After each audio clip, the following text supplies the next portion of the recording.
¿Sabías que hay cosas que Dios tiene para vos y esas cosas son incomparables a cualquier otra cosa de las que vos puedas conseguir? Vos y yo en la vida secular, sin Dios, si nos esforzamos y tomamos decisiones provechosas, podemos lograr y alcanzar cosas buenas, cosas positivas. Podemos tener éxito. ¿Sabías? Si vos lográs ser vivos, lográs enfocarte, lográs tomar un rumbo, podés alcanzar cosas buenas. Aún así, cuando esas cosas salen de nuestra propia decisión humana, no están ni bien ni mal, están ahí neutral.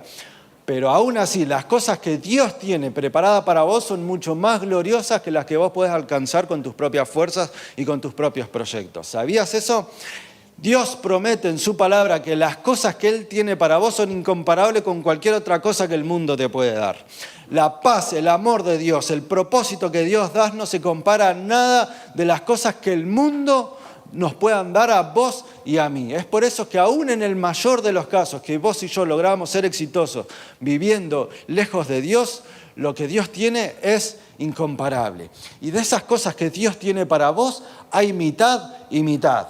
Una mitad son cosas que Dios te da en el mismo momento por creerlas y por aceptarlas por fe. Incluso las más importantes, diríamos, a nivel personal. Es decir, en el momento en el que vos por fe aceptás que Jesucristo es tu Salvador, ya tenés vida eterna. En el momento en el que por fe entendés que Jesucristo te perdona todos tus pecados, entonces ahí podés tener comunión plena con Dios. Es decir, la mitad de esas cosas gloriosas que Dios tiene para vos, las conseguís por tener fe. ¿Me explico? Y son instantáneas. En el momento en el que uno pone la fe en práctica, que todos tenemos, porque la fe la tenés, pero simplemente hay que ponerla en práctica. En el momento en el que vos ponés en práctica esa fe, esas cosas se hacen real en tu vida. Entonces, por ejemplo, sentís lejos la presencia de Dios. En el momento en el que vos tenés fe y certeza y lográs creerle a Dios de verdad que Dios está al lado tuyo, entonces la presencia de Dios viene a tu vida. No tenés que orar tanto, no tenés que ser el súper mejor cristiano, no, tenés que tener fe. Entonces la mitad de las cosas gloriosas de Dios son por fe y son instantáneas.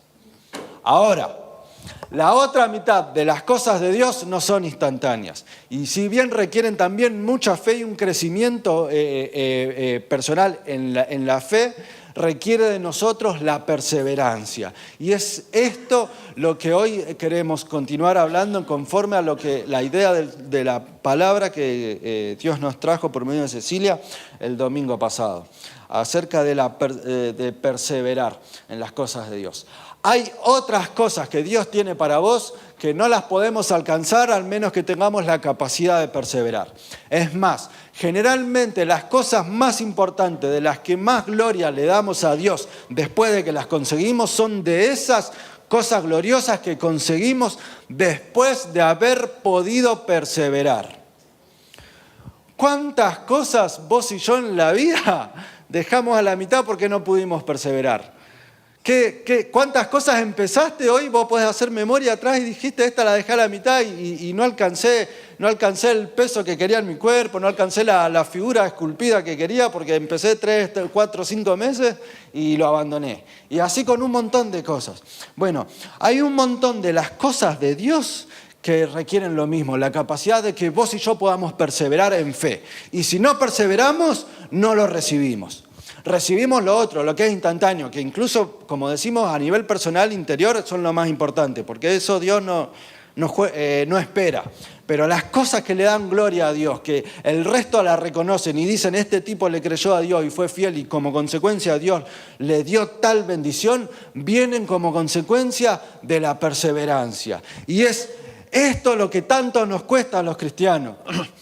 Decime si vos y yo muchas veces no empezamos orando por algo, empezamos a buscar de Dios de verdad, empezamos a tratar de creer los versículos, a memorizar versículos, ver lo que Dios tiene para nosotros, de congregarnos lo más posible y empezamos bien, empezamos motivados, empezamos con todas las ganas, pero en el momento en el que pasó un determinado lapso de tiempo, meses, años, y no se cumplió o no se dio lo que uno estaba esperando, dejó de orar, dejó de congregarse, dejó de leer la Biblia de la intensidad que lo venía haciendo. Decime si muchas veces no nos pasó esto, de dejar cosas o dejar promesas o planes que pensábamos que eran de Dios, pero como no se cumplieron en el momento en el que yo estaba esperando, no se cumplieron pronto, entonces dejamos de orar.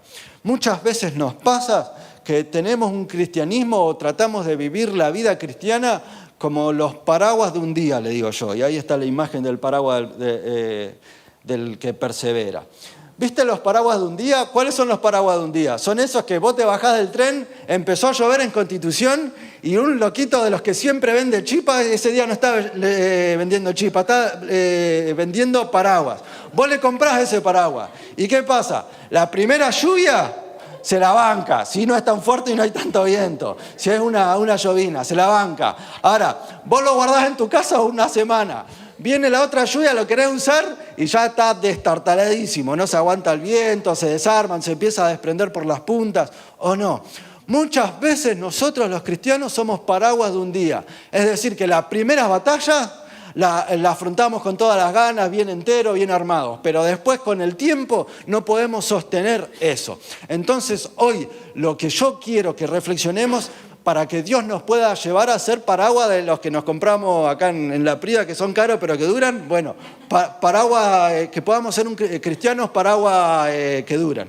Bien, díganme una marca buena de paraguas. ¿Primicia? ¿Primicia es buena? ¿De paraguas? Bueno, hoy tenés que salir un cristiano paraguas primicia. Muy bien. Entonces, lo que hoy yo te propongo, que Dios me llamó a reflexionar, son 3 pasos sucesivos para que Dios nos pueda llevar a ser esta clase de cristiano, el cristiano que persevera, el cristiano paraguas primicia. Si uno primero de estos 3 pasos tiene que dar el primero para recién dar el segundo, y cuando ahí tiene el segundo recién puede dar el tercero. Muy bien. Vamos por favor a la palabra de Dios en Josué capítulo 14, versículo 7. Yo voy a leer en versión NBI. Muy bien, esta es la historia de un hombre tremendo, de cómo pudo perseverar durante un muy buen tiempo, pero al final consiguió lo que Dios le había prometido. Bien, vamos a leer juntos. Este es Caleb el que habla, era uno de los 12 que fueron a inspeccionar la tierra que Dios le había prometido al pueblo de Dios. Dice así Caleb: yo tenía 40 años cuando Moisés, siervo del Señor, me envió desde Cades Barnea para explorar el país y con toda franqueza le informé de lo que vi. Mis compañeros de viaje, por el contrario, desanimaron a la gente y le infundieron temor. Pero yo me mantuve fiel al Señor mi Dios. Ese mismo día Moisés me hizo estar juramentado. Mirá lo que leí. Ese mismo... Tengo una manchita en el anteojo y estoy ahí esquivando. Bueno, este mismo día Moisés me hizo este juramento. La tierra que toquen tus pies será herencia tuya y de tus descendientes para siempre, porque fuiste fiel al Señor mi Dios. Esa es la promesa que Dios le dio a Moisés, a Caleb. Sigamos, por favor. Versículo 10. Bien. Ya han pasado 45 años, mirá, desde que el Señor me hizo la promesa por medio de Moisés, mientras Israel peregrinaba por el desierto. Aquí estoy este día con mis 85 años, el Señor me ha mantenido con vida.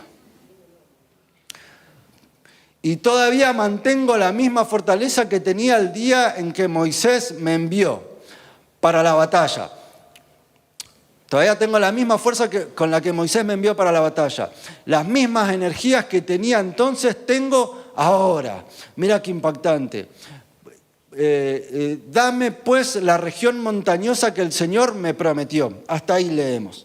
Mira qué impactante la historia de Caleb. Él recibió la promesa de Dios y en el momento en el que recibió la promesa de Dios, ¿qué fue lo que hizo? El primer paso para poder ser un cristiano perseverante, un cristiano paraguas de calidad, es ordenar tu vida conforme a la promesa de Dios. Vos y yo necesitamos una promesa específica de Dios. ¿Qué te prometió Dios hace tiempo o quizás hace poco?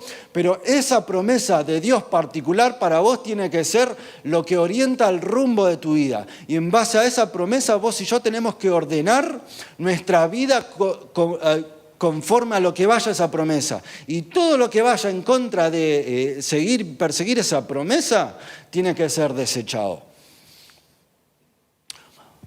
¿Cómo hago yo para tener una promesa si aún no la tengo? Bueno, ponete a buscar de Dios y decís, Señor, ¿cuál es el plan que vos tenés para mí? ¿Qué bendición o qué cosa tenés vos preparada para mí con la cual vos te puedas glorificar? Yo quiero ir detrás de eso. Y te pones a buscar de Dios y te pones a leer la Biblia. Desde mi experiencia personal, la mayoría de las veces que Dios nos da una promesa es cuando estamos leyendo la Biblia. Cuando uno está leyendo la Biblia hay algo que sucede que se llama revelación especial, que es el texto dice una cosa, pero Dios de una forma sobrenatural te habla algo específico a vos, a tu situación, y te hace entender lo que Dios está pensando de vos y lo que quiere hacer de vos en esa situación. Pero hay otras veces que uno recibe la promesa de otra manera, o porque viene alguien y nos profetizó algo, o porque incluso en oración Dios te hace entender lo que quiere lograr de vos o algo que quiere hacer para vos. Pero desde el momento en el que uno recibe la promesa, como Caleb, que la recibió recién a los 40 años, ese tiene que ser el rumbo de nuestra vida para poder ser un cristiano perseverante, para ser un cristiano de paraguas de buena calidad. ¿Qué fue lo que hizo Caleb en el momento en el que recibió la promesa? En el momento en el que recibió la promesa, ordenó toda su vida conforme al cumplimiento de la promesa. Entonces, si Dios le dijo que iba a conquistar tal ciudad que estaba en un monte elevado, él empezó a prepararse para esa situación. Mira qué impactante. Ahora, como vamos a ver en un ratito, él empezó seguramente a entrenar. Él empezó seguramente a enfocarse en conseguir ese terreno y a no enfocarse en otros terrenos posibles que podían ser muy lindos. Hay otro grupo del pueblo de Israel que estaban llegando a la tierra prometida, eran 2 tribus y media, 2 provincias o 2 grupos y medio del pueblo de Israel, que estaban llegando a la tierra que Dios le prometió. ¿Y qué hicieron? Dijeron, no, a mí me gusta esta tierra, pero Dios nos prometió aquella, sí, está bien, pero a mí me gusta esta, repártansela entre esas ustedes. Eso fue exactamente lo que Caleb no hizo. Cuando uno recibe la promesa de Dios, siempre va a tener otras posibilidades que son buenas. ¿Me seguís hasta acá? Pero uno aprende a entender lo que Dios quiere y aprende a acercarse un poco más a lo que Dios quiere en la medida en la que puede tener con precisión el plan de Dios y entender que todos los otros son posibles obstáculos. Y en la medida en lo que puede entender que esos posibles obstáculos pueden ser un impedimento para llegar a lo que Dios me prometió, entonces uno empieza a desechar esas opciones para ir detrás solamente de la opción que Dios le prometió. Porque como dijimos, si bien uno puede conseguir con sus propias fuerzas cosas que son positivas, las cosas que Dios te promete y las cosas que Dios tiene para vos son incomparables. ¿Me seguís hasta acá conmigo? Entonces eso empezó a hacer Caleb, empezó a ordenar su vida conforme a la promesa de Dios. Yo creo que si vos venías a Caleb y le decías, mirá Caleb, te damos otra ciudad que no es Hebrón, pero que está mejor, es más grande, es más linda, Caleb hubiese dicho, no, porque a mí Dios no me prometió ese, me prometió Hebrón. Muy bien. Después, ¿qué otra cosa tuvo en cuenta? ¿Qué otras cosas implican el ordenar tu vida conforme a lo que Dios te prometió? Implica muchísimas veces no escuchar los consejos que te dan otras personas que no vienen de Dios. Muchas veces tenemos personas cerca, familiares, personas queridas, incluso personas sabias en humanidad, pero muchas veces nos dan consejos que no vienen de Dios. Generalmente, no siempre, pero generalmente los no cristianos nos dan consejos que no vienen de Dios. Porque ellos contemplan otras cosas y no es que el consejo está mal, es que a vos y a mí no nos sirve para conseguir lo que Dios nos prometió. Entonces, lo que primero, una cosa que tuvo Caleb en cuenta al ordenar su vida conforme a la promesa de Dios fue no escuchar a los otros 10 que daban otro diagnóstico de lo que Dios le había prometido. Eran 12 los que fueron a inspeccionar la tierra, Caleb vio una cosa, los otros 10 vieron otra cosa, pero ¿qué hizo Caleb? No escuchó el consejo de los otros, de volverse a Israel o conformarse a Egipto o conformarse con otras tierras. Él escuchó y se aferró a la promesa de Dios. Qué importante que es aferrarnos a las promesas de Dios. Yo creo que actualmente los cristianos muchas veces somos cristianos de paraguas de un día. Entonces Dios nos da varias promesas y muchas de esas promesas con el tiempo no se cumplen y uno deja de orar por eso, y uno deja de esperar por eso y uno deja de decidir en dirección a eso porque no se cumplió. Pero qué importante que es recordar esas promesas que Dios te dio hace 40, 45 años, como fue el caso de Caleb, y decir, bueno, hoy empiezo a ordenar mi vida conforme a esa promesa que vino de Dios hacia mi vida. Es importante recordar las promesas. Si Dios te dio alguna promesa, entonces o anotala en tu agenda, o memorizátela y repetítelo todos los días, o pegala en la heladera, pero lo que Dios te prometió, anotalo, cosa que uno lo pueda recordar. En el relato que leímos, Caleb, si había algo que tenía fresco, era exactamente palabra por palabra la promesa que Dios le dio. Y lo citaba a Moisés. Dijo, mirá, Josué, pasó esto. Moisés dijo esto y esto, y que Hebrón sería, Dios me la iba a dar a mí por herencia. Han pasado 45 años y esas fueron las palabras. Esto él le permitía a Caleb cada día vivir en dirección a eso que Dios le había prometido. Pero decime si vos y yo muchas veces empezamos a decidir nuestro día a día, nuestra semana, conforme a cualquier otra dirección, menos conforme en dirección a la promesa de Dios. Hoy Dios quiere que podamos recordar sus promesas que Él nos dio, memorizarlas si es necesario y empezar a tomar decisiones que nos lleven o nos orienten hacia esa situación. ¿Me seguís? Esto es altamente importante, que podamos obedecer, tomar decisiones en obediencia en esa promesa que Dios nos dio. El segundo paso, después de que estás tratando con todas tus fuerzas de ordenar tu vida conforme a esa promesa, viene el segundo paso. ¿Cuál es el segundo paso? El segundo paso es amigarse con el proceso. Amigarse con el proceso. Generalmente el proceso durante todo el primer tiempo es algo desagradable. Es por eso que hay diferencia entre la motivación y el autocontrol. Me explico. Decime si alguna vez empezaste a hacer una dieta para bajar de peso. ¿Quién empezó alguna vez una dieta para bajar de peso? ¿Y cuántos la pudieron sostener durante un año? Durante un año, bien. O cuántos muchas veces empezaron el gimnasio, porque dicen quiero llegar al verano bien, ¿no? Y empiezan unos meses con toda la energía, las primeras semanas no faltan ni un día, pero después, claro, cuando se empieza a acercar el verano empieza a hacer calor y ahí es más difícil salir. Y ahí uno ya empieza a costar cada vez más. ¿Por qué? Porque hay cosas que uno hace por motivación. ¿Cuándo hace las cosas por motivación? Cuando tiene ganas de hacerlas. Entonces Dios viene, te da la promesa, vos entendés que ahora en el primer paso que vimos recién, que vos tenés que ordenar tu vida conforme a la promesa de Dios, estás motivado porque Dios te dice, sí Señor, vos querés esto para mí, empiezo a caminar motivado hacia la promesa que Dios tiene para mi vida. Ahora, ¿qué pasa? La motivación, ese sentimiento que sale para hacer algo, las ganas de hacer algo, generalmente no dura todo el tiempo. La motivación suele durar 3 semanas, 2 meses, 3 meses con toda la furia. Entonces capaz que vos venías esos 3 meses orando a full, leyendo la Biblia a full, congregándote a full, tomando las decisiones que puedas en tu familia, en el trabajo, que te lleven a esa promesa, pero pasan 3, 4 meses y uno no empieza a ver un acercamiento al resultado. Capaz que el que empezó a hacer gimnasia se mira y dice, no tengo el brazo más ancho. O el que empezó a hacer dieta dice, la verdad que bajé muy poco peso. Y se pesa y está casi igual. Entonces, cuando pasó determinado un tiempo que la motivación se fue, que ya uno empieza a tener ganas y encima no ve resultados, la motivación cae. Y ahí ya es más difícil hacer todo. Y es por eso que en contra de la motivación está el autocontrol. ¿Me seguís? El autocontrol es que a pesar de que no tengo ganas, lo hago igual. A pesar de que no sea lo que más me guste o lo que más disfrute el estar ahí transpirando en el gimnasio o comiendo lechuga antes de comer otro plato de comida, aunque no sea lo más agradable, lo sostengo igual. Y es por eso que eso es autocontrol.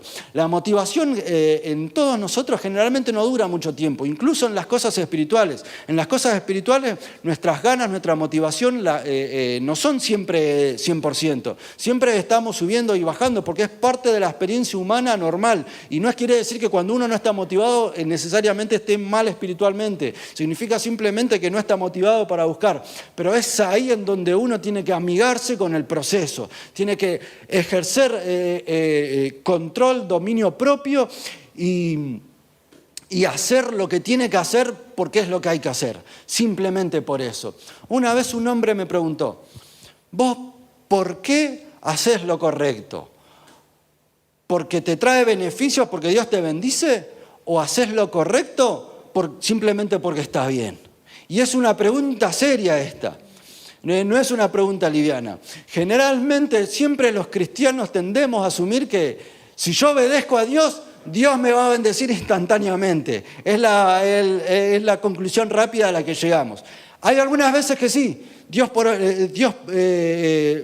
da premio a la obediencia instantáneamente. Pero hay muchas otras veces que no. Entonces ahí es donde llega la pregunta, ¿por qué hago lo que hago?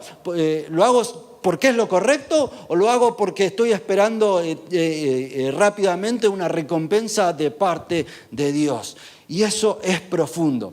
Ahora, la única forma de uno poder amigarse con el proceso es hacerlo porque hay que hacerlo. Dios me prometió esto. Hoy yo no tengo ganas de levantarme temprano a orar, pero lo hago igual.